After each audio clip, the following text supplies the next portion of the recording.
ડભોઈનું નામ પડે એટલે ઐતિહાસિક કિલ્લો અને હીરા ભાગોળ જ યાદ આવે. પણ શું તમને ખબર છે કે એક સમયે ડભોઈ એશિયાનું સૌથી મોટું નેરોગેજ રેલવે જંકશન હતું. અને એનાથી પણ મોટી નવાઈની વાત એ છે કે શરૂઆતમાં આ ટ્રેન કોઈ એન્જિન નહીં પણ બળદોથી ચાલતી હતી. નમસ્કાર, સ્વાગત છે તમારું વડોદરાની સિરીઝ ભૂલાયેલ ભૂતકાળ એપિસોડ 10માં.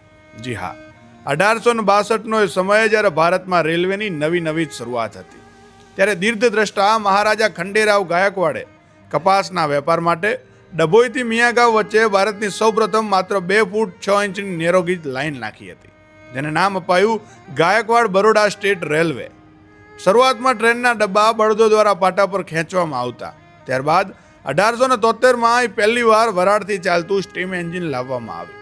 ધીમે ધીમે આ લાઇન માત્ર માલ સામાન માટે નહીં પણ સામાન્ય લોકોની મુસાફરી માટેની જીવાદોરી બની ગયું. ડભોઈ સ્ટેશન એટલું મોટું હબ બની ગયું કે ત્યાંથી એક સાથે 4 અલગ અલગ દિશામાં ચાણોદ, બોડેલી, પ્રતાપનગર વગેરે નેરોગેજ ટ્રેન દોડતી હતી. ચૂકચૂક કરતી આ ટ્રેનની ધીમી મુસાફરીમાં પ્રકૃતિને જોવાની જે મજા હતી તે કદાચ આજની કોઈ ફાસ્ટ ટ્રેનમાં નથી. આજે નેરોગેજ ટ્રેન ભલે ભૂતકાળ બની ગઈ હોય પણ તેનો રોમાંચ વડોદરાના ઇતિહાસમાં અમર છે. વડોદરાના આવા જ વિડીયો જોવા માટે ફોલો કરો અમો વડોદરાને.